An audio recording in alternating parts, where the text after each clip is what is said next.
is actually like a legal blindside block, but it could have just been a helmet-to-helmet call. But again, we get to, not only is it not an interception, but we get to tack on 15 yards. Well, this is the game right here, because if it goes the other way, I'm thinking, oh my God, we could lose this game. At this point, I tweeted, this is embarrassing. That's what I tweeted. That's why I'm going to give him a 1 on. I first guessed it because here we go into the fourth quarter. And Indianapolis is outplaying us. So in other words, you gave them a 1 because you're like, hold on, this team, you're so much superior to this inferior team. And here we are late in the third quarter, and it's only a 2-point game. Yeah. So you forget that they stepped on the gas in the fourth quarter, Skip, and took off on them. Okay, but here's the point. I had just witnessed that throw to Alec Pierce. You realize Matt Ryan had led them on a 90-yard drive in 15 plays. And in the first half, he had a 79-yard drive in 5 plays. So was my defense exactly heating him up? Not yet. Not yet. They got him a couple of times, though. Okay, but not like I expected. And by the way, I'm going to go ahead and get this out of the way. I looked up the participation just to make sure. Micah had 50 snaps, hand in the ground, so to speak. He doesn't put his hand in the ground, but as an edge rusher, 50 snaps, only 1 snap at linebacker. So they did it the right way. And Micah was woefully quiet last night because he just didn't make much happen. Just like I believe Jalen Hurts seeds to the front of the league and MVP. Nick Bosa is in the front for the defensive player. I can't argue against that because he was a monster. Okay. He was a flat-out monster because he destroyed Tua yesterday. He had 14 and a half. Tua played even smaller than he was, but that had a whole lot to do with Joey Bosa. Nick Bosa, who's flexing okay, I got it, but I kept waiting for 11 from Evan.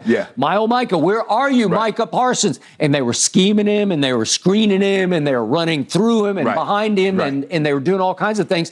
But he wasn't the one who caused fourth quarter havoc. No. So all of a sudden, off that one play, now we get to the offensive play of the game. And I will tell you this, a bright spot for me is CeeDee Lamb continues to emerge as a force, as a top 10 receiver.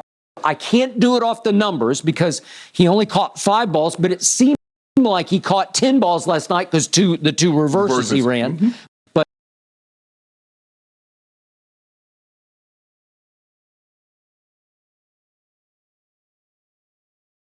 But if I could show you the play, this is 3rd and 10 down at the 20-yard line. It is still 21-19. This is 14:29 left in the fourth quarter. So it's still a 2-point game, 3rd and 10, and this is underneath, and he cuts it outside, and look what did he not drop? Okay, this is the kind of play, but did he not make a move on the backer at that point? Cut outside, cut it up. He runs with the ball like I call it, yak attack. And that was the play of the game because that set up a little fade throw to Gallup for the touchdown that started to feel like it was breaking it open. Okay? And now we go to what happened to Matt Ryan and company in the fourth quarter. If I could just show you the 4 in a row on one tape, I will. I'm going to show you the 4 straight turnovers that led to an avalanche of fourth quarter points. If we could see what happened from this point forward. Here's the first one. Matt Ryan throws. Mo Alley-Cox. And he gets stripped. Scoop and score. And here we go. Scoop. And guess who? It's Johnny on the spot, Malik Hooker, who's trying to get revenge over the team that drafted him high and busted him. And here we go on the out route, and that's my man, Deron Bland. And here we go again, and Bland steps up again and takes it away from the receiver, and here's the strip sack, and the ball is loose, and it looked like Sam Williams had a touchdown, but they said he got touched. Okay, so there are 4 in a row, and they came like boom, boom, boom, boom.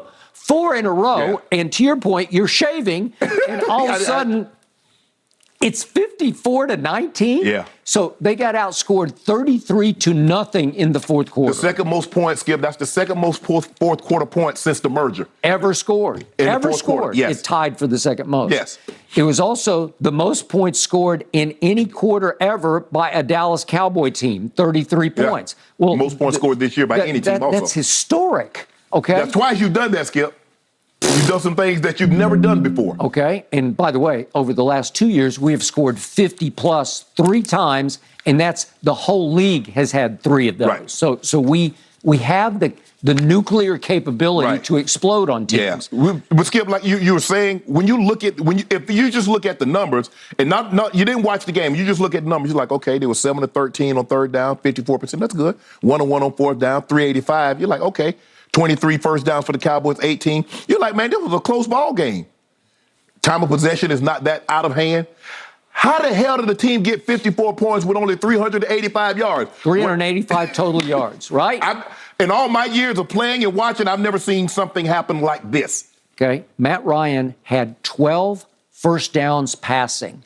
Dak Prescott had 11 first downs passing. So if I told you that stat and I asked you the final score, you wouldn't say 54-19, right? No. And then I look at, as you said, time of possession, but the Cowboys were 4 of 4 in the red zone, but Indy went 2 of 3 in the red zone, and you'd think, well, that's scary. Right. Like that could. Skip, now I got the call in question. You talked about how Matt Ryan had a higher QBR than Dak Prescott. How? He had 3 interceptions and a fumble. Dak had 1 interception. He threw 3 touchdown passes. How does Matt Ryan out QBR him? In what light year? He was 21 of 6, 21 of 37. Dak was 20 of 30. So I'm trying to figure out, how does the guy who throws for less touchdowns, throw more interceptions, has a fumble, get sacked more, and somehow his QBR is higher, Skip? Okay, it is a subjective stat, but in the end, it's because for the first 3 quarters, he clearly outplayed Dak Prescott because they had those long drives, and he was really good. But like you tell me, he made a bunch of really good throws. But like you tell me, an NFL game is 4 quarters. Okay. So did they stop taking QBR after the 3rd quarter? Okay, I got you. But in the end, when I sat back and looked at my bright spots versus my ugly spots, I was not impressed. In fact, overall, it felt more like I was watching a pretender than a contender, even though my schedule is set up beautifully. Yes. I do believe my team was looking ahead. I think it's looking ahead dangerously to Christmas Eve. Okay. I think it looks at the schedule like, oh, we got the Dolts. They're not the Colts right now. They're the Dolts. So we've got the Colts. Then we got Houston at home. Go to Jacksonville, who got shredded and waxed by Detroit yesterday, who scored 44. The Lions can score offensively. They can put points on you now. I got it. Had your boys in trouble again, at Jacksonville can be dangerous. You know what they did to Baltimore 2 weeks ago. But again, you would set it up and say, well, you can win those next 3 to get to your revenge game against Philadelphia. Right. And if you happen to win that game also, you would be 12-3. Right. Well, that would work because then you have to go to Tennessee. That's no bargain. Right. And you have to go to Washington to close it out, and that's no bargain. Yeah. But maybe that won't even matter. That's a rivalry game, and they did did a great comeback and tied the Giants. I think your 2 games are going to be back-to-back. Like you mentioned, the Christmas Eve game against the Eagles and then Tennessee. But looking at the way the Eagles played yesterday, Skip, good luck. They feel like they are uncatchable. And I look at their closing schedule, it ranks the 18th toughest. Dallas's is the 17th toughest. But when I look at the Eagles, they go to the Giants, they go to Chicago, that's win-win. Then I think they're going to lose to the Cowboys. I'm already on record with that. But then they finish at home with Saints and Giants. Okay, what if they win 4 of their last 5? You can't catch them. You can't catch them. Even if you win out, you can't catch them. Nope, you can't catch them. So in the end, all I know about last night is it's over. All I know about last night is it went in the win column. All I know about last night is it does not bode that well going forward because I don't know who my cornerback. I don't know if Deron Bland can he's a slot corner. Right. He ran 4.45 in his pro day out of Fresno State, played at Sac State for quite a while, and then finished last year at Fresno State. Can he move outside and play the outside? You better hope so. Well, but Skip, you should be proud. The Cowboys are 1 win away from having double-digit back-to-back winning seasons since the first time since '96. If the playoffs started today, you know who y'all got, right? At the 5th seed, okay. 4th seed would be the Bucks. Okay. Y'all would go to Tampa. Okay. You would like that matchup. You would love that matchup. Well, You would pick the Cowboys. I guarantee you pick against the Bucs, the way the Bucs are playing and the way your Cowboys are playing. I would have to see how the Bucs are playing at that point because they have a hellacious finishing schedule to me because they got their nemesis Saints tonight, then they have to go to San Francisco, then they go home and play Cincinnati. But here's the thing, though, Skip. San Francisco, we're going to talk about this a little later. San Francisco without Jimmy G.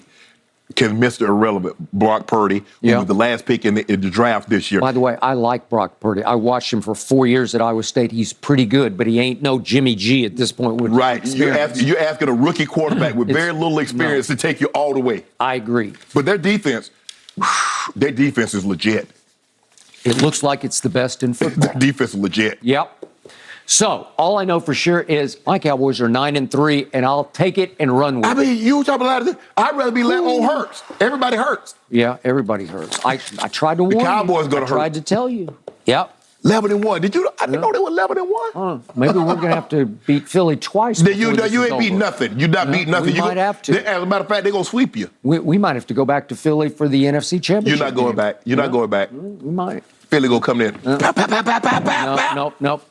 You want some cases right now? I'll take it right now. You talking real big? I'm on record. I've got Dallas over Philadelphia. Revenge will be served on Christmas Eve. It's going to be a very merry Christmas Eve. Your team just scored 54 points and you gave them a 1 on the impressive meter, and now I'm just being honest with you. I didn't like it. You just gave them a 1. You know what? But it's a dub. They did not come to your restaurant last night. A.J. Brown. Yeah. Oh, can you imagine A.J. Brown on Brown or Boss Man Fat? Or Devontae? Which one you want Boss Man Fat to go? Figure it out. Good luck figuring it out. Maybe it'll be bland. You just never know where Skip is going to go when it comes to evaluating his Cowboys. We got to leave this one here, guys. Good stuff. Great start to the morning. I want to get your opinion on yesterday's big win by the Bengals. Joe Burrow. Does this mean, guys, that he surpassed Patrick Mahomes? No. Plus, what did Deshaun Watson show in his return? That and much more coming up next on Undisputed.